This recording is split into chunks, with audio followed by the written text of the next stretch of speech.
Good afternoon, everybody. Welcome back. It's certainly not the kind of welcome back that I wish we had. I would much rather be in front of you, and I think you'd much rather be in school as well. To be honest, I really miss all of you. I miss seeing you every day and teaching you. But this is the best that we can do under these circumstances, so we're going to power on here and get through the rest of this course. So this is Math 31. I'm calling the remainder of the course the rest of the story. And this handout that you have that you've either printed off or you're looking at that's in front of you is only covering a 3-week period, and that's kind of going to be how I operate here. I'm going to be giving you the course 3 weeks at a time. So when you take a look at this, we've got a total of around 15 days of classes, 15 school days, but when you count up the lessons, you're only looking at 8 or 9 different lessons. And that means that there are going to be some days where there's no learning going on in terms of new material. There's still going to be learning going on because those days you're going to have other things that are going to help you learn. And we'll talk about the specifics of that a little bit later. But these are the dates, and I'm going to try to be very rigid in sticking to this schedule, so it's important that you plan your schedule accordingly so that you keep track and don't fall behind. Every time I give you a little mini package here or another part to the whole remainder of the course, I'm going to be providing you with information about assignments. So in this 3-week section, you have 2 assignments. The first one is going to be provided to you today, and it's going to be due on Tuesday of next week. And then assignment 2 I'll make available to you around the 15th, and it will be due on the 20th. So these dates that you're looking at here, April 3rd, 7, 9, 14, 16, and 21, are the dates in the next 3 weeks that I'm not covering new material. So all of these dates are dates where there's going to be a video available. And the requirement of every student is that you watch the video and you follow along and you do the assigned work. On these other dates, there's no video, so I will always be available in what's called a Google Hangout. There's the web address or the hyperlink. And when you click on that, you will go to a chat room. It's a video chat room, and if you have a webcam on your computer or laptop, then I will be able to see your face, and you'll be able to see my face, except that I will probably be in the chat room or the Google Hangout in what we call presentation mode, which means that even though my laptop is on, it's going to be connected to the smartboard, so whenever I do anything on the smartboard, that's what you will be seeing. You can think of this as when we had classes in school, at the beginning of every class, I almost always started by asking if anybody had any questions that they would like me to go over from yesterday's work, or any questions in general. This is the only opportunity we really have to have that exchange of ideas. So I think it's very important that you check in. Even though you might not have questions, you might discover that you're going to learn something because other people are there and have questions. You're certainly not obligated or required to be there every day, but I would recommend popping in from time to time to just see what's happening. You, of course, have been given this link. This is where your shared folder is. So if you need a formula sheet or you've lost a resource, you'll be able to find it there. I expect every student to go into Google Classroom every day.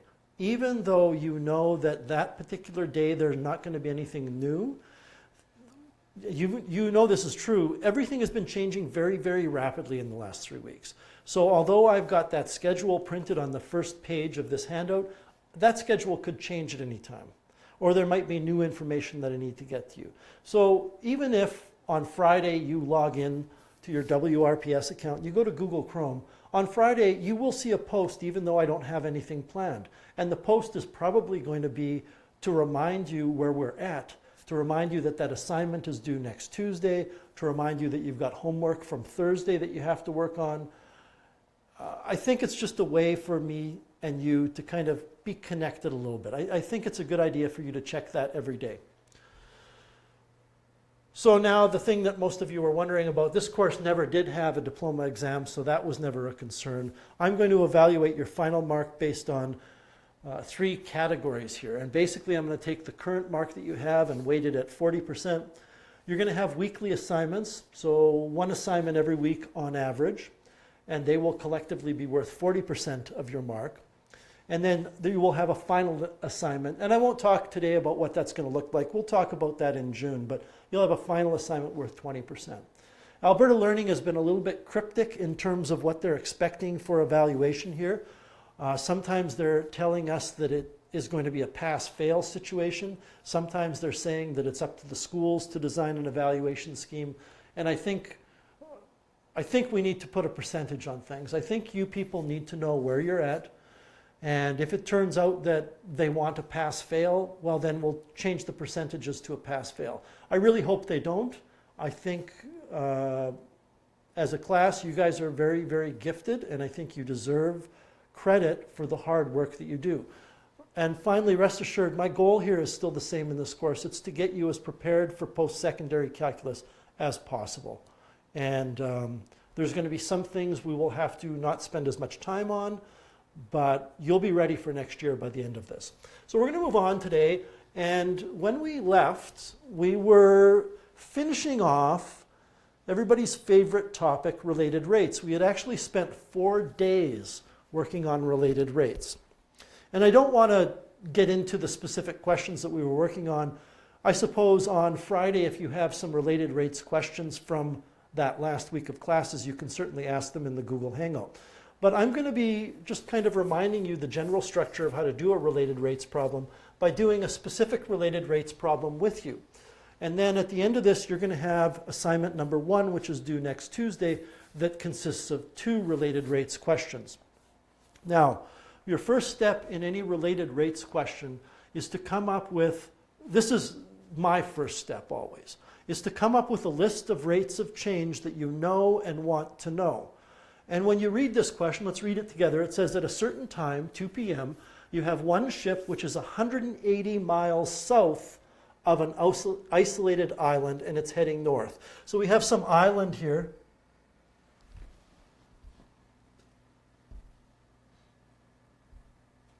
So we have some island. Maybe it's Gilligan's Island, I don't know. And then there's a ship down here. It's called Ship A, and it's heading north. And at this point in time, it happens to be 180 miles south of that island. At the same time, we have Ship B, which is east. So when you look on a map, east is over here. I don't worry too much about how well I'm drawing this to scale. Ship B is 240 miles east of the island, and it's heading east. So I guess I'm going to have to adjust things a bit here. And for you, what that means is you're going to have to use an eraser. And the reason I'm adjusting things is because I want to leave room to show that Ship B is traveling east. And I'm going to actually put in the arrows here that represent the motion of the 2 ships. Ship B is in that location right now, but it is in fact traveling further east away from the island. And it happens to be doing so at 20 miles per hour. And Ship A is heading north at 30 miles per hour.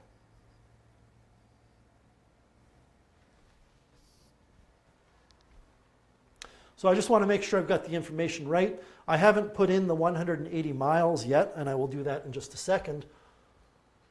But Ship A is south of the island heading north. Ship B is east of the island heading east.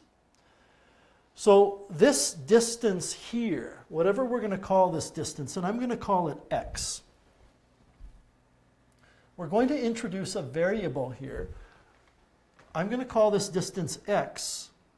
And since Ship B is moving from its initial location, which is here, it's moving from its initial location, which is here, to its final location, which is here,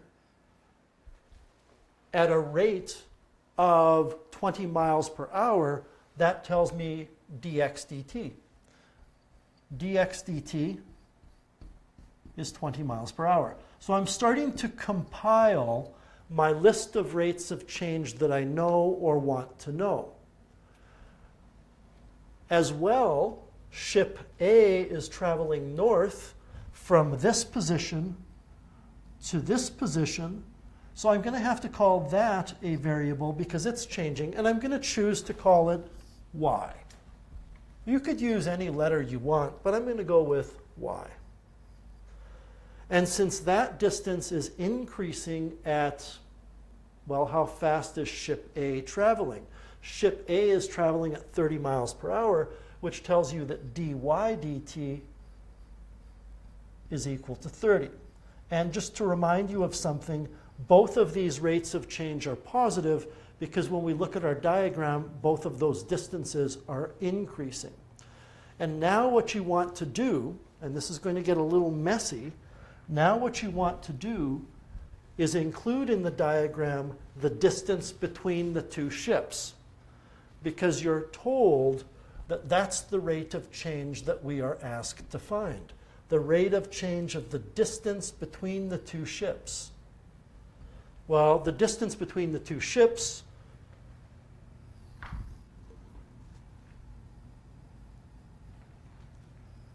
is this. So now the question is, well, let's call it something. Let's call it Z. That's pretty typical for a related rates question that has distances that are perpendicular. That means that we have to find dz dt. So my first step is done. This is my first step right in here. Compiling a list of rates of change that I know and want to know.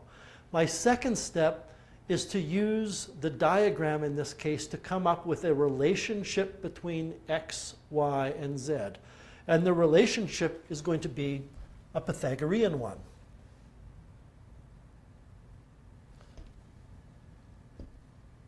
The relationship is a Pythagorean one because I can draw a right-angled triangle. Let me get out of here and fix that.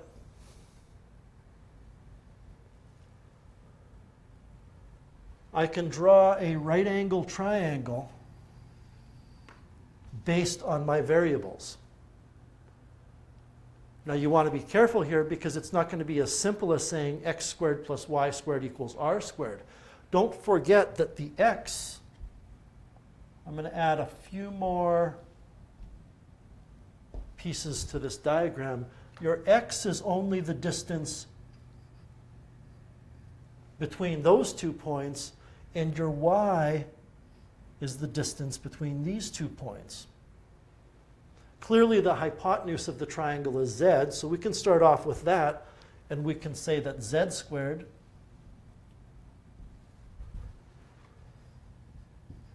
equals this side squared plus this side squared. Well, don't forget that this distance at the top, which I've put with a squiggly line, that's 240 kilometers. Which means that the whole top of that right triangle, it's difficult for me to do this with you not here because I want to use hand gestures, and I can't use hand gestures. This whole distance, which is one of the legs of the right angle triangle, is not 240 and it's not x. What it actually is 240 plus x. So we're going to have 240 plus x, quantity squared.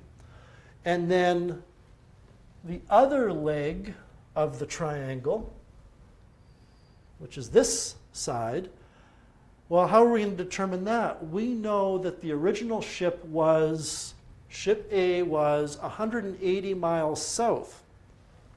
We're adding a lot to this diagram. So much that it's almost, well, it's cluttered, of course, but you have to try to keep track of this somehow. This distance was 180. And what that tells us is that the short leg of the right triangle, once again, this distance here, would have to be 180 minus y. And now we've completed step 2.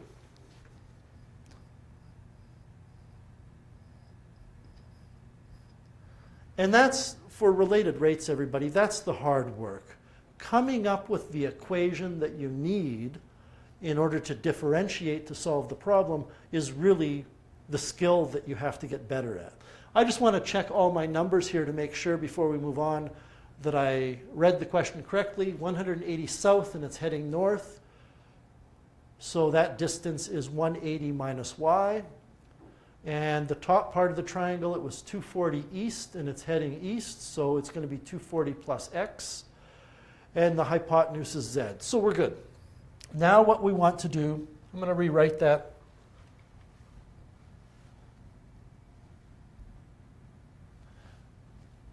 We have z squared equals 240 plus x, quantity squared, plus 180 minus y, quantity squared. Now we can differentiate everything with respect to time, which is what you do with related rates questions. So we bring the 2 down around the z, we drop 1 from the exponent, and then we multiply by the derivative of what we wrapped the exponent around. And we wrapped it around z, and we're differentiating with respect to time, so we multiply by dz dt. We do the same thing here. 2, the base stays the same. We drop 1 from the exponent and multiply by the derivative of what's inside. And I'm going to be a little bit picky here. We probably don't need to go into this detail, but what's inside is 240 plus x. So I need to multiply by the derivative of 240 plus x, which is the derivative of 240 plus the derivative of x. Well, the derivative of 240, since it's a constant, is 0, so that's why we have dx dt. Then I need to multiply by the derivative of 180 minus y, quantity squared, so I bring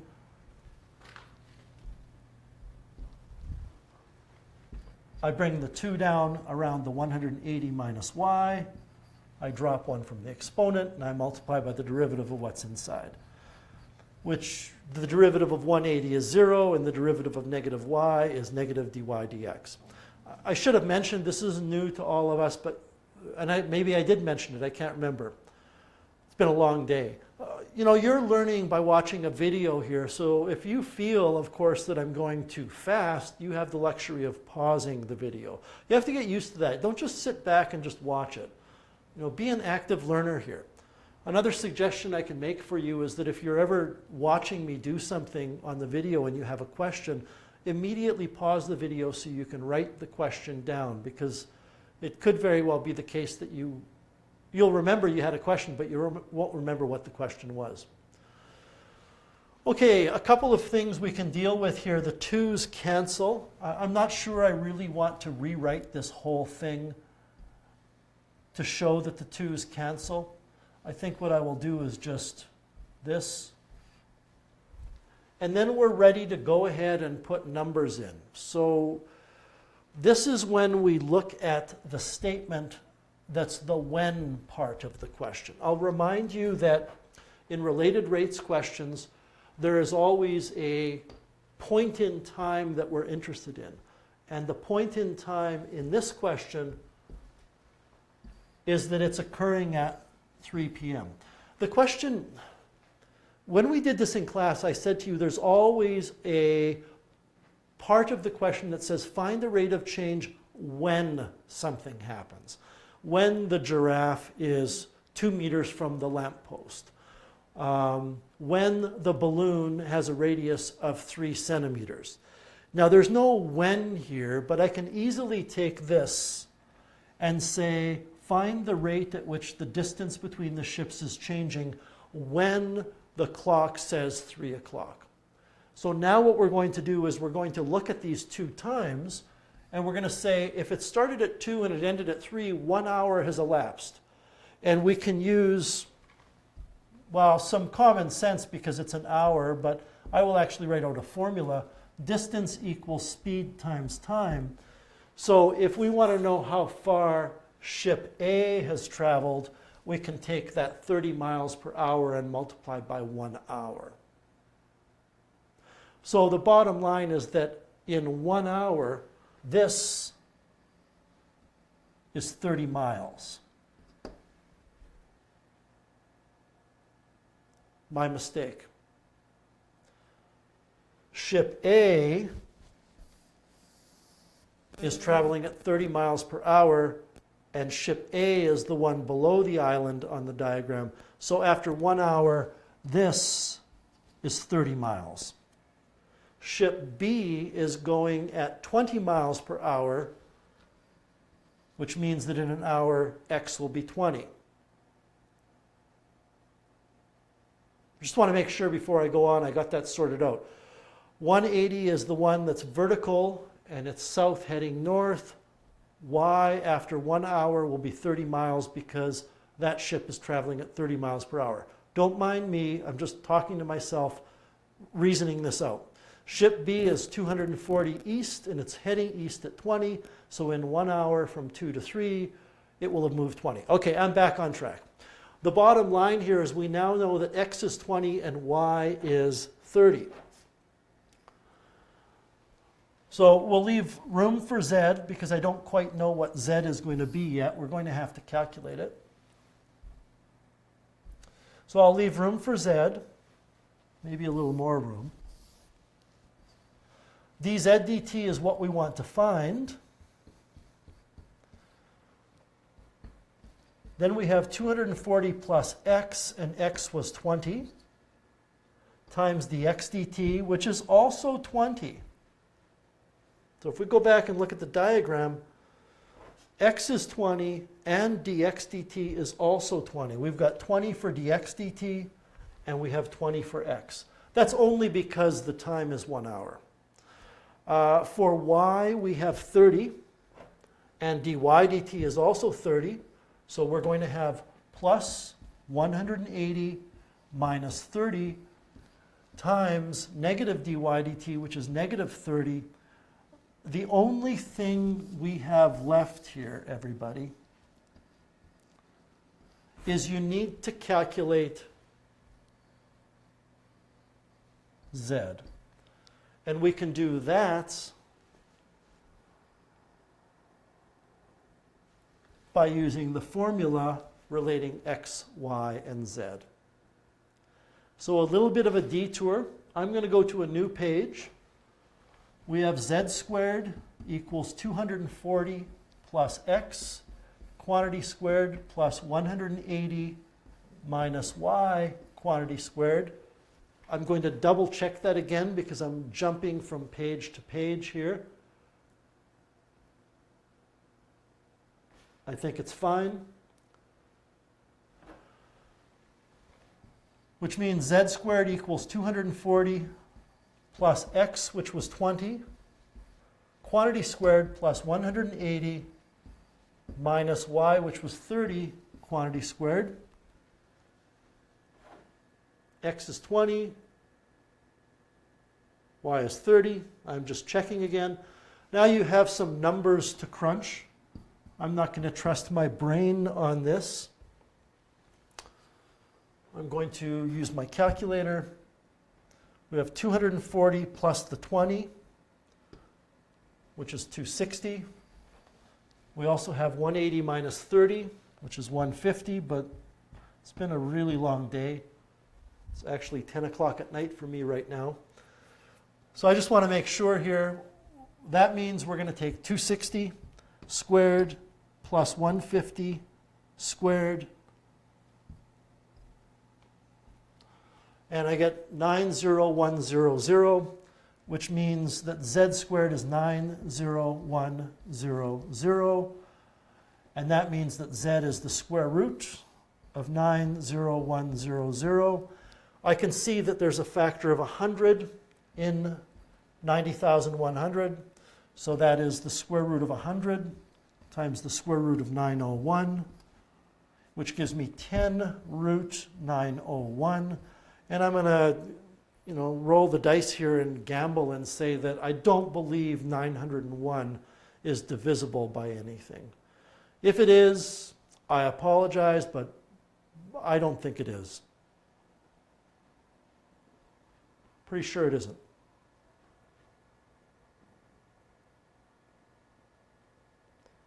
Okay, So Z is 10 root 901. We can go ahead and put that number in here.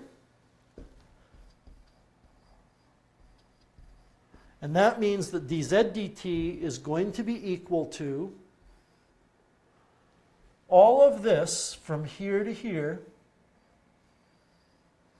divided by 10 root 901.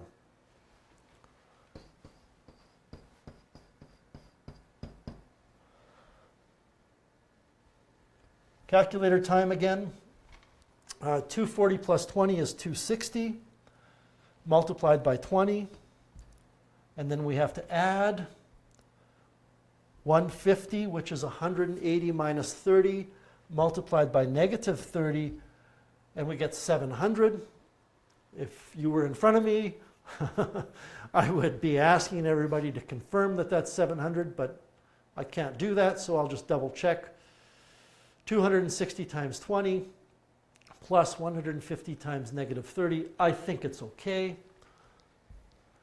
So dz dt is 700 over 10 root 901. 700 divided by 10 simplifies to 70. So dz dt is 70 over root 901. This, of course, is a rate of change of distance, which is miles per hour. Okay, that's an exact value. I don't care in this course about your ability or the need to rationalize things, but let's find a decimal equivalent, or a decimal approximation, I should say. It's approximately 2.3 miles per hour.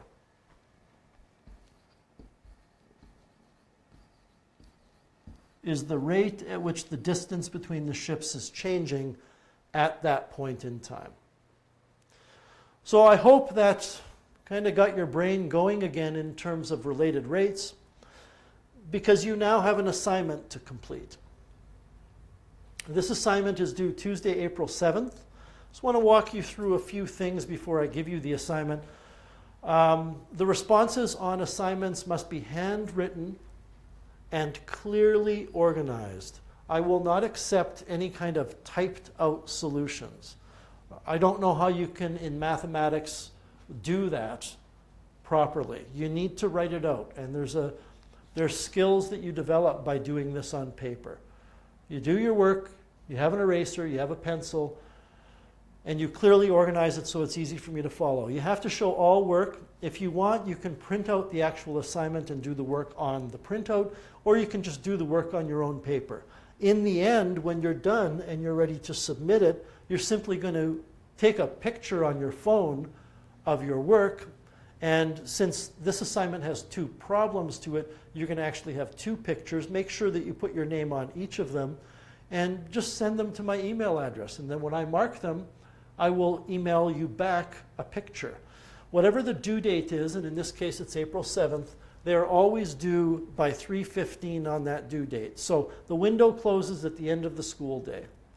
If you need an extension because we're living in crazy times, I get that, just let me know ahead of time. So where are you going to find your assignments?